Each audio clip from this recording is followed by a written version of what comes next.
excited for today. So today is our first guest speaker, which I'm really excited about. We have Sharon Saxo. Yes.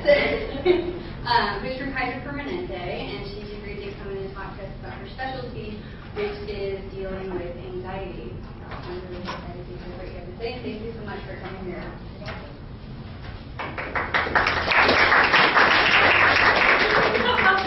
Usually don't get class. I teach classes at Kaiser, and that's one of the things I do. I used to be a middle school teacher, actually, at one time.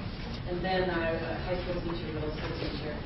Got my license in Missouri and moved out to California, and they didn't have a licensed professional counselor degree. They do now. So the closest thing was an MFT, a marriage and family therapist. So I got that, but I don't do marriage and family therapy particularly. I do a little bit of it with people. But early on, I've been at Kaiser about 8 years in Sacramento. I started specializing in anxiety disorders, and I loved working with them so much. They're just so much fun to work with. It's so interesting to work with. People really get better when they learn how to manage their anxiety. It's really a pretty cool group of people to work with. But I decided I wanted to be an anxiety, the head of the program, which is called the Anxiety Champion, which my kids got a big kick out of. Because, anxiety is something I deal with too. I mean, almost everybody has a little bit of trouble with anxiety, and from my understanding, the main reason you guys are here is the public speaking piece. So I'm not going to really speak to that today. I'm just going to lay the groundwork, as Margaret asked me to do, about anxiety and how we treat it, and give you some strategies maybe to help you specifically, but also if we've got some other concerns around anxiety, then I'll educate you a little bit about that. I teach a 10-week class on anxiety, so I'm going to try to squeeze this into a very short amount of time. So I've got some information to give you, but I also do welcome any questions you have, because it helps me to remember to tell you things that I might have forgotten to put on the basic worksheet that I'm going to give you. So any questions up front?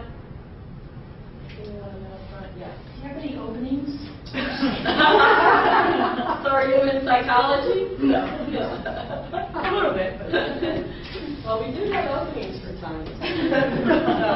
So get the degree first. You have to have a master. I meant as a client, actually. Oh, as a client? Oh my gosh. Yeah. Do you know that when I started about 8 years ago at Kaiser, my anxiety classes were probably 1/4 the size they are now. I kid you not. Anxiety is like, talk about job security. It's really on the way off. The problems with anxiety for multiple reasons are a big problem with people. And it seems to be rising for, like we can talk about that the whole time, but we won't. But because of that, the anxiety treatment has gotten more. It used to be that depression got the most. Let me give one to you too also. Got the most attention, and it really still does get the most attention. Let me give you one of these also. But we are starting to see that more and more attention is being paid to anxiety, and the price that we pay for it, and the price that we pay for it physically as well as mentally, and the price that society pays for it as well. So we're starting to really focus more on it, and we're doing a lot of not only what we've been doing, but we're doing new things. It's constantly evolving what we're doing with anxiety and anxiety treatment. So what I used to do, this is for you. What I used to do is I used to give what we call an anxiety overview initially, and that's what at Kaiser, anybody who's got any interest in anxiety management will come to this free overview. And then from there they go into classes that really teach the skills of how to manage anxiety better, depending on what kind of anxiety problem they have. They start in that particular overview. So that's pretty much what I'm going to do for you today, is just give you an overview of anxiety in general and anxiety specifically and how it relates to, hopefully, to you. So please ask questions if you have them. So starting from the very beginning, what is anxiety? How would you define it?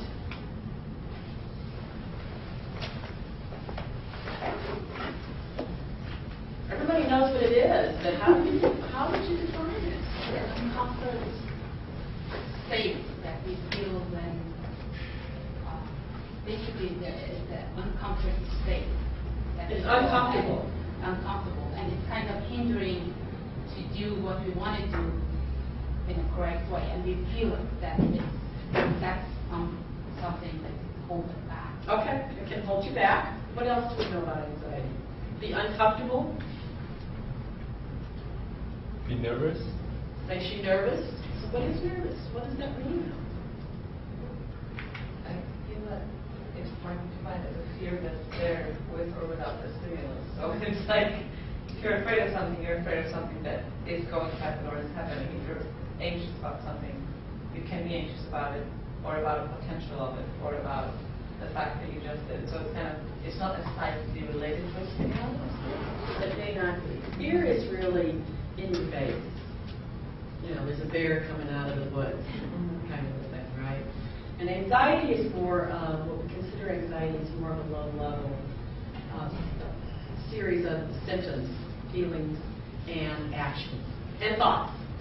And the way we treat it, of course, and the way we manage it better is to deal with all of those different areas. That's one of the things I'm going to talk about today. And it is uncomfortable if you aren't paying for it, because think about anxiety can be part of, excitement and anxiety are kind of the same, right? You're kind of anxious maybe on a roller coaster or skiing or anything like that. But yet you like that kind. But the kind we don't like is the ones that we're going to try to manage better. So you don't ever get rid of anxiety. Anxiety is part of being a human being. Anxiety is in every single human being. But some people have too much anxiety. And sometimes it's across the board. And sometimes it's in specific circumstances. Now, public speaking particularly is something that causes high anxiety with most people. Because a very small portion of the population are extroverts, true extroverts. And so most of us, including me, have some level of introversion, which means that it's kind of hard to do public speaking. I don't want to steal the thunder from the guy coming next week, but Jerry Seinfeld has, if you know who he is, he has a joke that most people would rather be in the coffin than give a eulogy. And it's one of the highest reasons that people have fear. So public speaking is difficult. So what I'm going to tell you today is not going to specifically address that, but it certainly will address anxiety in general. And anxiety is natural. It's normal. It serves a protective function. It helps us to, specifically, you guys are in grade, in school, so it helps you study instead of go to the party or whatever because you're anxious that you need to get a good grade. So it can be helpful in many ways. It's just that when you have too much, it can cause the problem. It can help you to avoid something really bad happening, like a bus coming towards you or a bear or something. And all of the things that happen when you're anxious physiologically and in your brain help you to stay safe. So it's a really good thing when we need it. And that's what a lot of people coming to my anxiety classes don't think. They want to get rid of it. They don't want it anymore. They want me to tell them how to make it go away. Well, that's a lot of drugs. That's about the best you can do. And there are a lot of people who take a lot of drugs to try to feel better from anxiety. And medications can be part of the treatment, but it's really a Band-Aid on the problem, and it doesn't really solve the problem.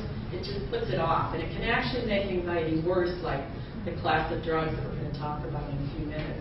It can actually make anxiety worse in the long run, although in the short run it works wonderfully. Okay. Any questions about that? Pretty good. Got a pretty good idea now of what anxiety is.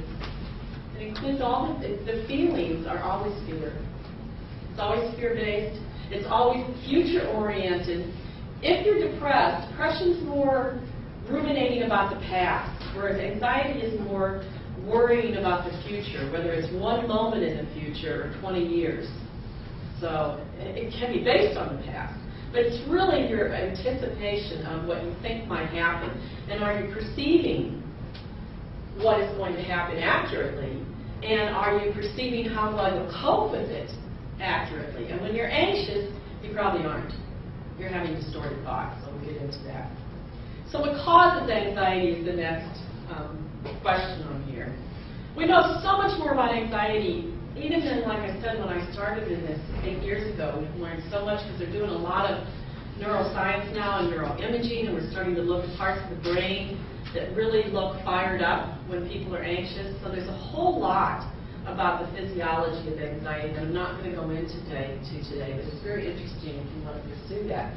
But what we do know about it is that there is a genetic predisposition for anxiety.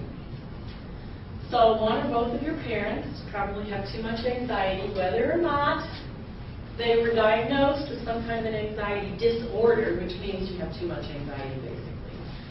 And so it's, people say they have nervous breakdowns, for instance, or they're just really nervous, or they're worry warts, or something's going on where they're anxious about it. And so that's part of it, is you have a genetic predisposition for anxiety. The next one is life circumstances. Now that's why I think I'm getting more and more people coming in now. I think it's partly that people are starting to see that there is a treatment for anxiety that works so well that people used to think they couldn't do anything about it. And now we know they can. So life circumstances, certainly stress in your life. There's a lot of things you can do regarding that that can help you to bring your level of anxiety down.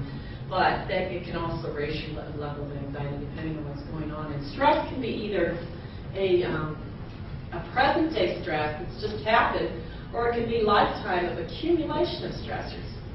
So people often, when they hit college, or they get married, or they get their first job, or they're trying to get their first job in this market, or they're having kids, things like that, there can be a higher level of anxiety. Although some people have it even when they're young. We think that's the basis of most school phobia. A lot of problems that kids have when they're young. Biological factors. So lots of physical conditions seem to be made worse by anxiety. Certainly there's a connection between diabetes and anxiety. IBS, GERD, high blood pressure are all definitely related to anxiety. We definitely think fibromyalgia, there's a link particularly between that and PTSD, post-traumatic stress disorder. Now, a lot of people your age don't have those things, but the accumulation of too much anxiety over time, which we're not meant to have. As human beings, society has changed so much that we haven't kept up with it as far as our system is concerned, and that's why it's really important to learn how to manage your anxiety better. Anxiety is meant to be very short-lived. You know, the saber-toothed tiger's coming out of the woods. We have to decide whether they're going to fight him or run away or freeze and play dead, which are the three options people have, and then they're gone. And so the anxiety doesn't totally go away, but it is at least partially gone. Whereas in our society now, especially with computers and texting and emailing and Twittering and all these other things now that are going on, we're constantly doing something. And even when you're sleeping, you may not be sleeping soundly because you're not totally calmed down. Because of all of those factors, it is starting to cause more problems with health, which you won't see for 10 or 20 years. Now, I don't want to make you anxious about it, but, and I probably have done that. But I just want to tell you that it's really important. It's not just a mental health concern. We are, again, seeing more. I mean, I've been a yoga instructor, and I've done meditation and all sorts of different kinds of things like that for 30 years now, and I found it very helpful. But they're starting to see a really strong link more and more that I'm really excited about between the mind-body. And I don't know how much you guys are studying that, but I hope that it's coming up in some of the things that you're studying. There is a very strong mind-body connection. So not only will your anxiety help you to manage it, help you to feel better as far as being more confident in all situations, but it'll also you'll be physically healthier. Yeah? I don't understand what you meant when you said there were physical connections, and you mentioned diabetes and fibromyalgia. Are these one causes the other as far as anxiety goes? Is that more? You know, they haven't established a strong causal effect, but they see so much anecdotal evidence that the two do influence each other. So does IBS or GERD or fibromyalgia, is that caused by anxiety or some kind of a post-traumatic stress or something like that? Is there a predisposition? Is it going to make it worse? Probably a combination of those things. But nobody has any really definitive research on that. It's kind of tricky. But they definitely influence each other. Mind-altering substances. Okay, here we go. Alcohol is one of the biggest things, although marijuana is certainly huge in California. But alcohol is one of the biggest things that seem to be something people use to self-medicate for anxiety. Huge, especially social anxiety. It's huge. But marijuana is also, and it can certainly bring your anxiety level down temporarily. But in 24 to 48 hours, a lot of times, for instance, with alcohol, it will increase your anxiety, maybe sooner. And it's only temporary, and it's not real convenient if you start to give a presentation. So you may want to learn some other ways to manage it. But then there's also things like caffeine. Caffeine can make your anxiety worse.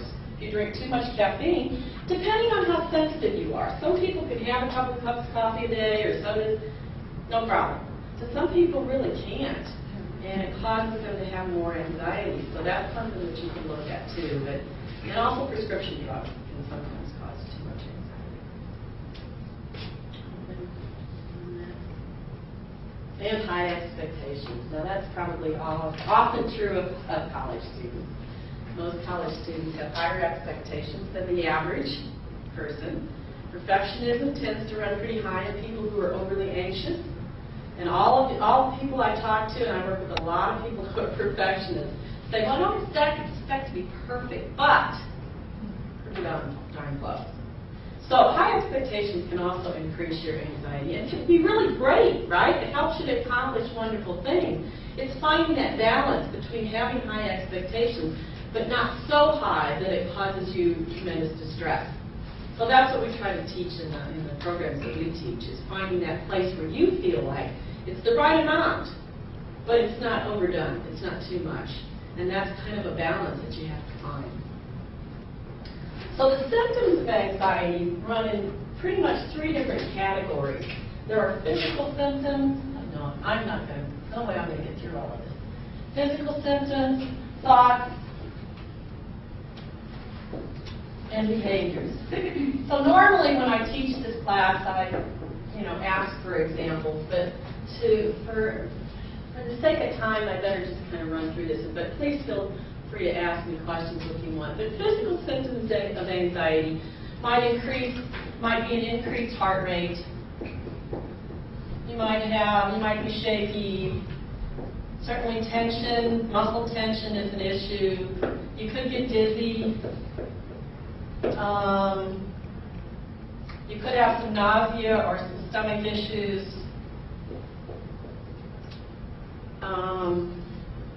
Something I'm missing here. Tingling in your hands and feet if you're having panic attacks. Panic's a little different. That's like the top of the anxiety where it feels like something's happening right now. So you could have some tingling in your hands and feet. Rarely do you ever pass out from anxiety. It certainly is possible if you have a history of passing out, but one of the biggest fears is that you're going to stand up here and pass out when you're making a presentation, for instance. First of all, you know not to lock your knees, right? You know that one? Okay, you don't lock your knees.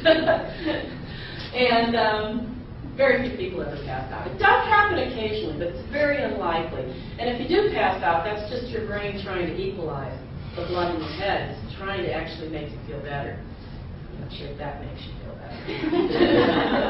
But it's very unlikely. But all of these things then will lead to, if this is first, sometimes physical symptoms are first, sometimes thoughts are first.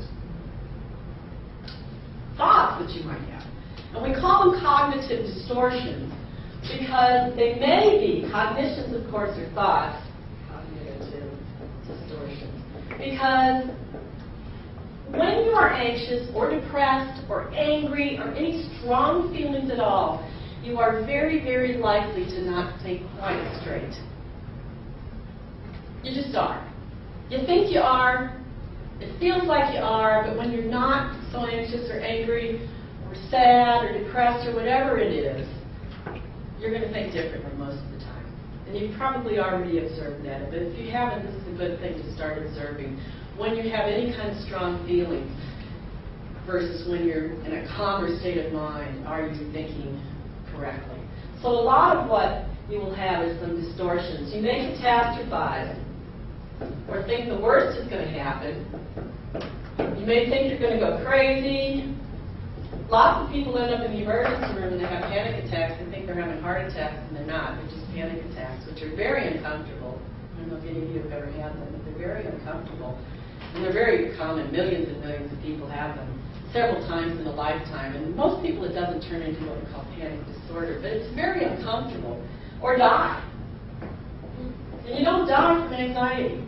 Now again, in the long run, if you never treat your anxiety, you can start to have increasingly a lot of health problems. But nobody dies from anxiety in the short run. We are built to survive anxiety. In fact, anxiety is supposed to help us, not kill us. So when you feel like you're studying really hard, or you're doing something you're really anxious, or you're giving your presentation, it's supposed to help you, not hurt you, even though it may not feel like it at the time. And let's see, what else did I want to say about that? Behaviors. What you do or you don't do because of your anxiety. So a lot of people do use alcohol or other drugs. A lot of people have safety behaviors that they do, like they check something over and over again, or somebody to make sure they're okay, or what the work they've done is okay, they'll check it and recheck it and recheck it. Things like that can be a behavior issue. A lot of people will avoid situations that they know of that cause them anxiety. And all of these things serve to perpetuate anxiety because you're still afraid of it. And the idea is to stop being afraid of anxiety. It's a normal human function which has kind of gone awry because we have so many things that keep us wound up during the day, but that we can manage much, much better if we learn how to manage all three different areas. And that's what the treatment is for anxiety. It's learning how to manage any physical symptoms you have. A lot of times people have trouble with sleep too. Either can't get to sleep because their minds are racing, or they wake up and they can't get back to sleep. Or they don't feel rested because they're not going into a really deep sleep. A lot of times we see when we measure the brain waves of people who have too much anxiety, they don't go into that deep REM sleep for 2 or 3 hours a night, so they're not really as rested as they could be. And that's also true if you drink alcohol. You go to sleep quicker, but you don't go into deep levels of sleep. It just doesn't help sleep as well. So a lot of people do have trouble with sleep. Well, this is all as a result of what we call the sympathetic nervous system. Let me give you a little handout on this. I'm just going to read first one person and then I can send them around. The sympathetic nervous system is the nervous system part of the nervous system that makes your anxiety go up. It releases adrenaline into your system so that you can do whatever it is you need to do, that you think you need to do because of your anxiety. So when it releases this adrenaline into your system, it activates the sympathetic nervous system. And when there's no more danger, what's supposed to happen is the parasympathetic nervous system will calm you back down again. Now that's when it's working really well. And you guys all, I'm sure, have plenty of examples of when you've been anxious. You've problem solved, or you've done something really quickly because it was a real emergency, and then you return to a relatively calm state. If you have, I would say, a healthy amount of anxiety, then that's what you were doing. But sometimes it gets stuck in this anxiety cycle, which is illustrated on this particular sheet here, where the anxiety gets triggered, and it gets triggered in the reacting part of the brain. It's the lower functioning part of the brain. It's the part of the brain that developed first before the prefrontal cortex, which is the last part of the brain to develop and the most sophisticated part of the brain. So the reacting brain is triggers anxiety with your genes, with chemicals, with any stressors that either you place upon yourself or that are placed upon you, or past events, things that happened in the past.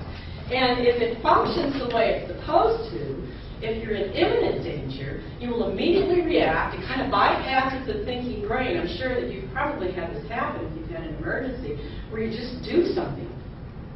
And it bypasses the thinking brain temporarily, and it can save lives. You know, it can be very, very important for people.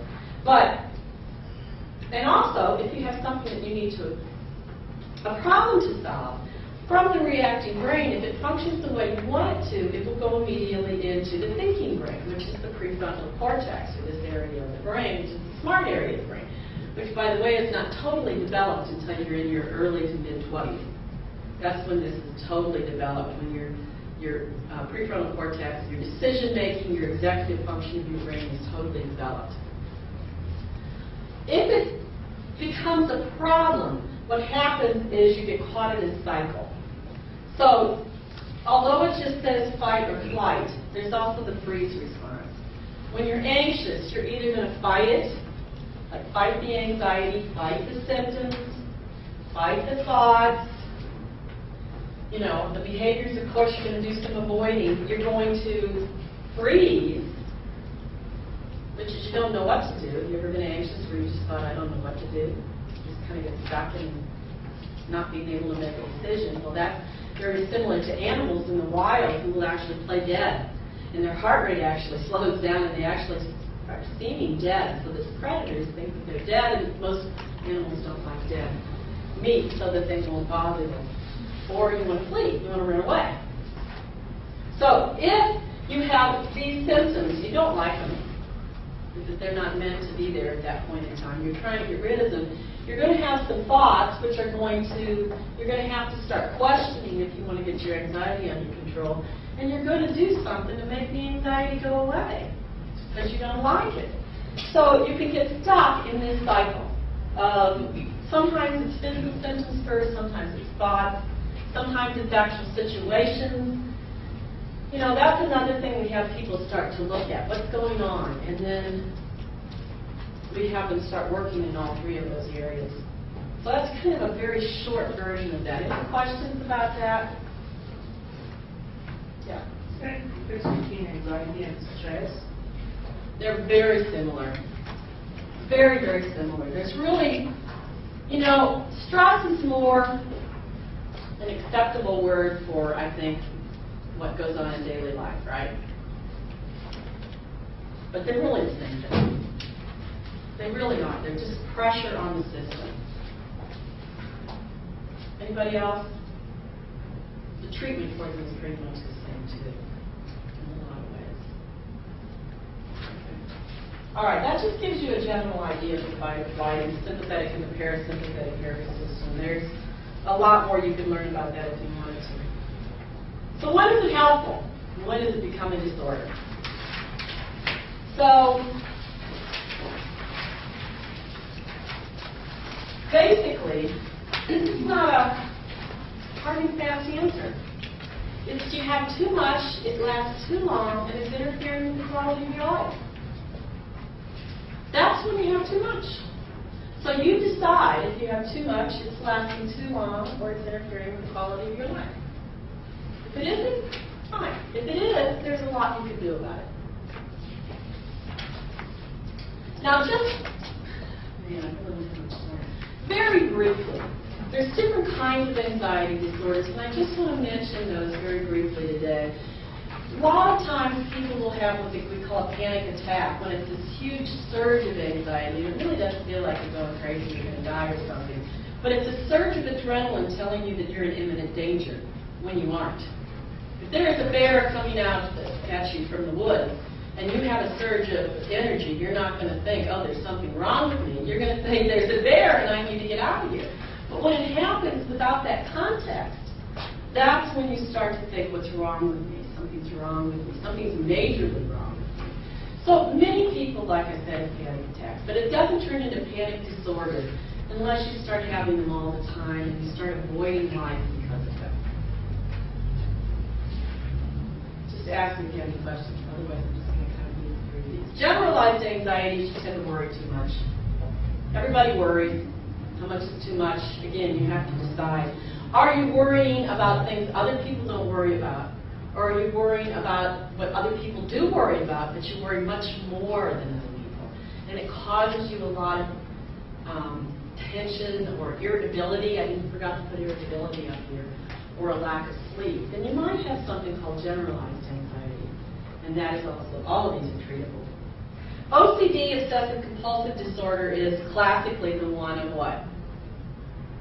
What's the major Eating, shopping, I don't know. Well, those certainly are possible. But the biggest one is the germ thing, right? And washing your hands over and over again, or not touching certain things, just those different kinds of things. But it can also, OCD can also be obsessive thinking over and over and over again about something, and it causes you distress. And so that is also very treatable too. Social anxiety disorder is actually the biggest that we think now category of anxiety, and that includes public speaking. But it also includes things like small groups, large groups, even family, people you do know, people you don't know. It can include a lot of different situations. And there's a very great treatment program for that now as well. Specific phobias, the common ones are heights and elevators, closed spaces, blood, different kinds of things like that. Sometimes there's a reason for that. There's a precipitating factor, and sometimes there isn't. You don't know what it is, or you don't know what it is. Either way, you can treat it. And then post-traumatic stress disorder, again, is pretty complicated, and I can't spend much time on it except to say that it's some kind of trauma happened. Either to you, or you saw it, or somebody talked to you, and it was pretty horrible, and you can be traumatized just by hearing about something. And for most people, they don't develop this disorder when that happens. But for some people, they do, and there are a lot of reasons why it might develop that I'm not going to go into. But if you have nightmares or flashbacks or problems with much too much anxiety, and it seems like you're reliving something bad that happened, there's great treatment for that as well. So those are the different kinds of disorders. What's not an anxiety disorder is if you have something kind of bad happen to you and you're really anxious right now. It's like an adjustment disorder. And that usually passes fairly quickly. Sometimes you talk to a therapist, sometimes you don't need to. But it's not actually an anxiety disorder. It hangs on for a long time that we start looking at how can we intervene to try to help you feel better. So treatments in general, if you really want to get better from anxiety, you can take medications, and doctors are very, very happy to give them to you most of the time. And antidepressants, of course, are used for tamping down anxiety a little bit, even if you don't have any depression. I'm not a medical doctor. But the class of drugs that we try to get people to avoid or use very sparingly are benzodiazepines, which are really big out there now. Xanax and Klonopin, Valium, and Ativan. Those are the big ones that Kaiser prescribes. And doctors get anxious when anxious people come in their office, and they give them these. They work great, but they don't really solve the problem. And over time, you can become addicted to them or dependent upon them. Most people don't, but you can. So it's something that you want to use only sparingly, once in a while, if you do use that at all. One of the biggest things is to try to strengthen the parasympathetic nervous system, which is learn how to calm down.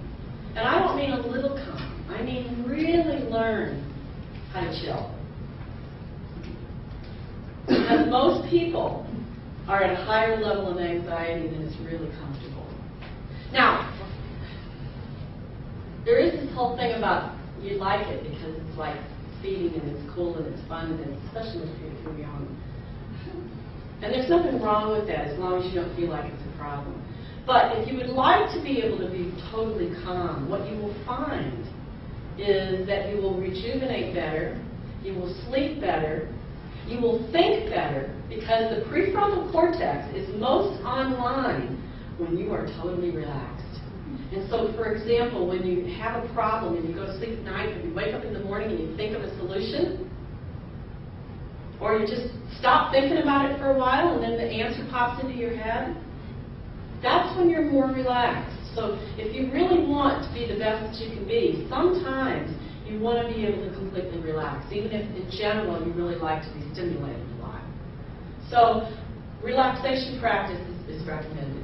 There's all different kinds of things. They're all over the internet. They're all over CDs, MP3s.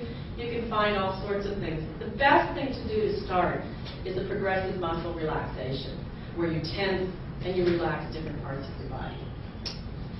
That way you get a muscle memory of the difference between a tense and a relaxed muscle, which you may think you know, but you don't unless you do the contrast. And if it leads you through it, you're less likely to be thinking as you're doing the exercise. So that's what we usually start people with. But there's also things like guided visualizations and things like that that are very helpful for people that we also use. The next piece is cognitive behavioral therapy, and we work all on thinking. Our thinking determines always how we feel and what we do. Once you realize that you make up a lot of your thinking, and that your thinking really influences a lot of how you feel and what you do or you don't do, this is the key to making changes. That's why a lot of people can't make changes in their lives, is because they try to change their behavior. And that doesn't work as well as actually identifying and changing thinking. Challenging. Identify, challenge, and change thinking. And so we work a lot on this with thought records, and we have different things that we do. And then the third aspect of cognitive behavioral therapy is exposure therapy, which is basically doing things that you're afraid of doing. And we teach you how to do that gradually, although you can certainly do that on your own. But for some people, they need help with doing it more gradually. A lot of people try to do something too quickly, and then they get really anxious and they say, I'm never doing that again.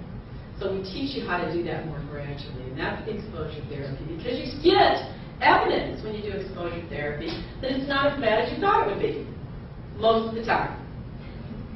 Maybe once in a while it is, but most of the time, your anticipatory anxiety, what happens before you ever go into a situation, is much worse than what actually happens. And you can examine that. You don't have to take my word for it. So we work on that too. We have been doing more and more with something called acceptance and commitment therapy. And it's called ACT, not ACT, but ACT for short. And that is really a combination. Has anybody ever heard of it? Okay, it's kind of new. But it's really a combination of, you won't like this, because people don't, acceptance of anxiety. Really, not just anxiety, but of everything that happens is an acceptance. And a mindfulness of what's going on inside of you and outside of you, and a living in line with whatever you value in life. In other words, doing what you want to do because it's important to you, despite the fact that you may have anxiety, like getting up and talking in front of people. It may not be something you want to spend your life doing, but you're going to do it because it's important to whatever you're doing in school right now, despite the fact that you're anxious. So it is something that's becoming more and more research-driven, and I'm including much more in my anxiety classes, is the whole idea of acceptance of anxiety is just being part of who you are and not fighting it so much, because that's what gives it more energy, and that's what makes it worse, is wanting it to be gone. And you can't trick it. You can't pretend like you accept it. You can, but it won't really work. You really have to be into the acceptance. And that takes some time, and we teach that too, the acceptance of anxiety. Changing anxious behaviors, again, I could say a lot about that, but the main ones are look to see what you're doing right after you have too much anxiety, and whether it's really helpful or whether it's just putting off or being afraid of the anxiety itself, and whether there's a different way you might be able to approach something. So rather than, for instance, a lot of people drink before they go to parties. Rather than do that, we send people to parties and say, you can have a drink, but not until your anxiety level goes down a little bit. To show you that it will go down even if you don't have a drink. So you kind of have to play with that a little bit and see whether your behaviors are helpful to you or they're really perpetuating that anxiety cycle I talked about. And then other things that you can do. I've already talked about the alcohol drugs thing. I've already talked about the caffeine thing. Sleep. How many of you get at least 8 hours of sleep a night? Couple people, not very many though. My experience is, and supposedly according to research, Americans are definitely sleep deprived. You should have 8 to 9 hours at your age to really feel rested. So a lot of people don't get enough sleep. That will help your system rejuvenate. It will also strengthen the parasympathetic nervous system because you'll be able to really be calmer if you have enough rest and you've rejuvenated the whole system better. Of course, exercise. You know, anxiety causes restless energy. So, of course, exercise is very helpful. Eating well. Avoiding rushing. Now, this one is really interesting. Think about how much during the day that you rush. You get up 15 minutes later, and then you have to rush to get ready into class or whatever, rather than getting up and having a few extra minutes. So the tone you set can also lower your stress level, as well as your anxiety level, and you probably end up getting more done, or certainly as much done as you would have, and you'll feel better about it. Plus, you'll remember it better. A lot of times people are rushing so much they don't remember where they left their keys or whatever, and those kinds of things. You're not being mindful. So notice if you can slow down a little bit. That will also help your anxiety. Limit how much you watch or listen to excess negative news. It's certainly going 24/7 now with CNN. You know, if you listen to it 24/7, you're not going to be less anxious, I guarantee you. So decide how much is enough. And then say, okay, that is enough for me for today. I've got other things to do. Scheduling daily worry time. This is also a possibility, and it works really well for some people. When during the day you have something that you're kind of bugging you, not just a one-time thing, it's kind of bugging you, you can jot down what it is you're worried about, and then sometime later on in the day, you actually spend 15 to 30 minutes going through this list and worrying about maybe just one thing. Or maybe looking at the list and thinking, well, what's the most important thing that I need to think about? And sometimes you can kind of rein it in to a smaller period of your lifetime if you can put it aside until this designated period of time. When you're not texting, talking on the phone, watching TV, all of these other things. You're just focusing on the worry. And so sometimes people are able to really bring that whole thinking brain to the process because they're paying their total attention to it. And then sometimes they get to that place in the day and they go, wait a minute, why did I worry about that? And they don't worry about it. And so they've not wasted time worrying about something they don't need to. Yeah. I have a question. I was wondering if you could apply, let's say that you have a presentation coming up and you're really stressed out about it, and you try to approach it with the worry time thing. You try to think about it. You try to make yourself realize that you really don't have to worry about it that much. How to balance that with the anticipation reaction, which is another reason for anxiety for public presentation, because there is such a thing as anticipation reaction where you build yourself up basically, and you're so stressed out that you have a presentation coming up and you think this is going to happen and this and you build this. How do you balance those two? How do you? Because for some people it's better not to think about it. I don't want to think about it. I'm just going to get there, just going to get it done. Which one would you say is more useful or better, or how to? I don't know. Well, I mean, I I'll can choose one. a number of things about that. First of all, if you're going to give a presentation, just to go in there and wing it is not usually a good idea. So you have to prepare, right? How much preparation is too much? I don't know. You can over-prepare. I'm sure you guys all know that. So you prepare. You tell yourself when you have these cognitive distortions, I'm going to do awful, I'm going to make a mess of myself, I'm going to make a fool of myself. That's a big one. Or I'm going to not know what to say, or I'm going to lose my place, or whatever. And then you answer those what-ifs. Don't just let those what-ifs hang out there. Well, so what? If I lose my place, I'll look at my paper. Or I'll laugh, and everybody else will probably feel for me because they are not doing it right now, and they understand how that feels.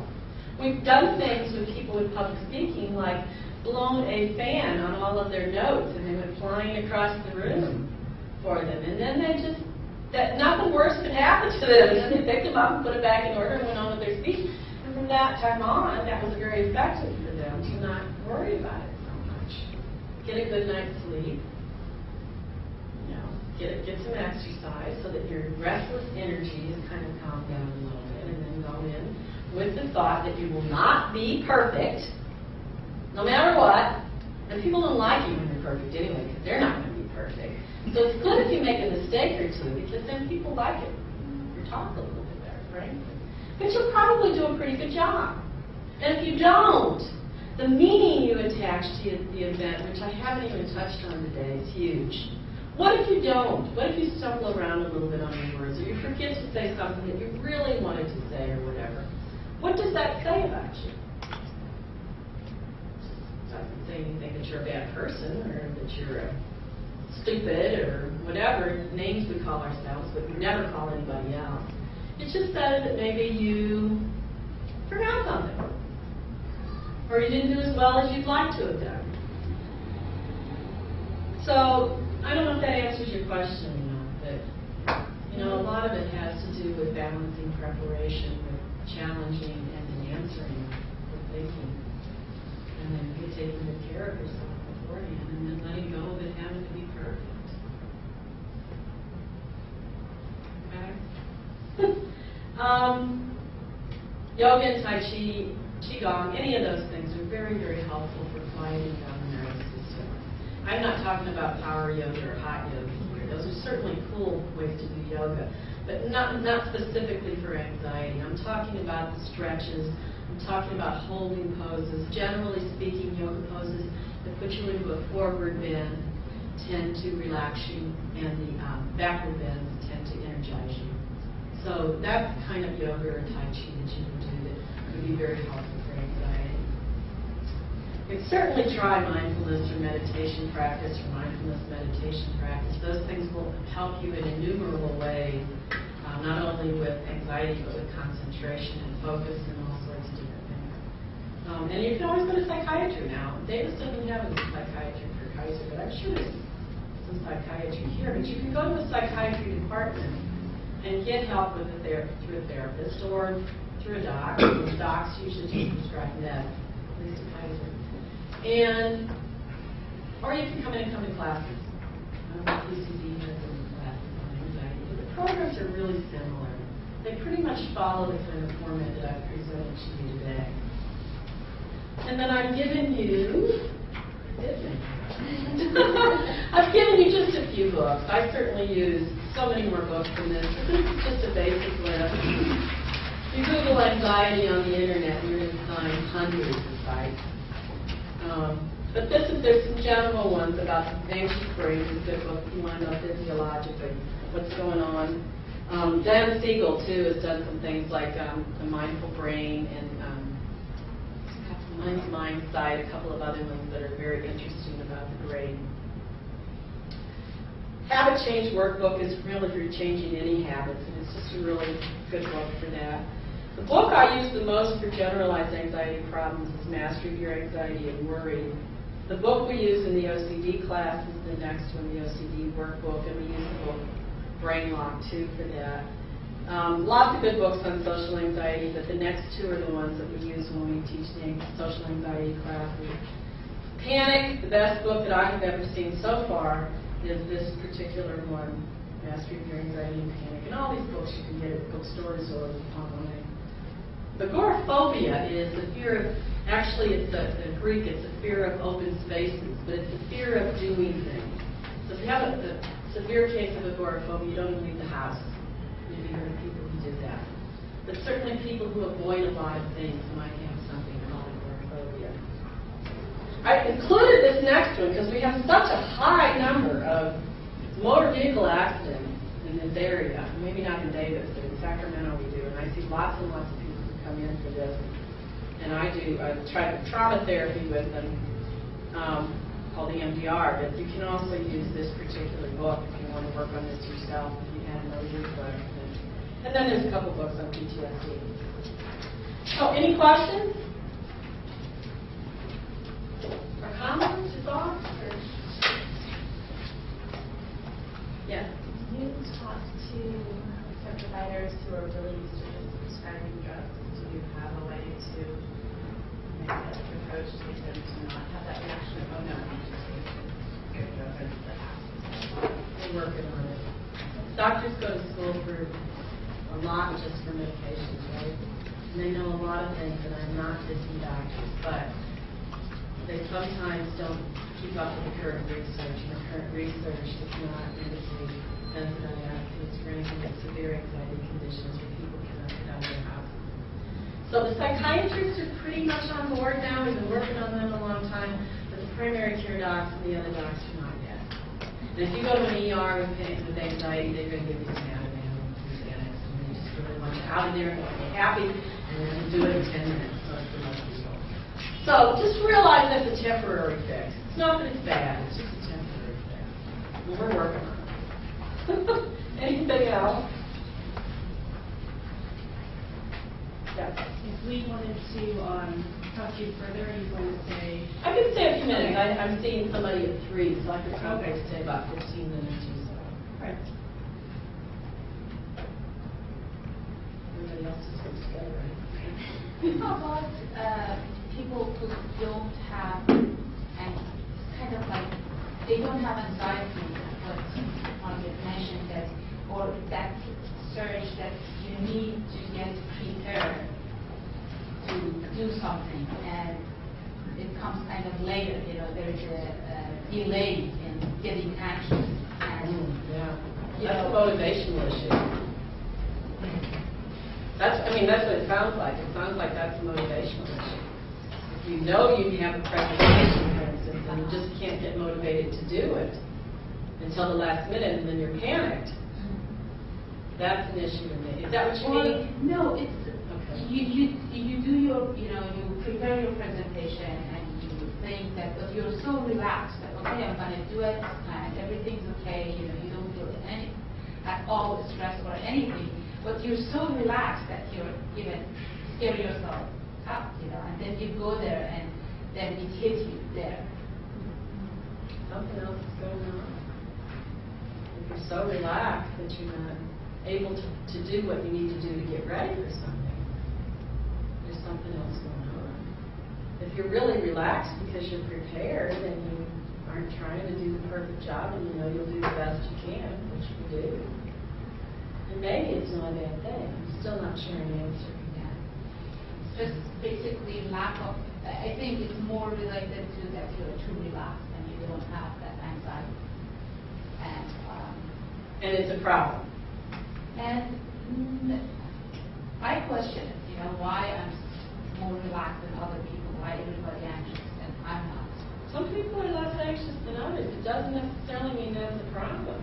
It could be a good thing. That's why I'm trying to say, is it a problem for you to be relaxed? The problem is, I'm so sorry to cut you off, but for those of you who have other classes or have stuff going on, I know you're going to be able to answer maybe more questions for 15 minutes, but I just don't want those of you who absolutely have to feel that. I'm really sorry. I just want to, because I know people have other classes. Yeah, absolutely. That's why I wanted to finish. Thank you so much, and thank you for staying. For a minute, so if you guys have any more questions, you can stay, but if you have to go, feel better about it. yes, not always. Sometimes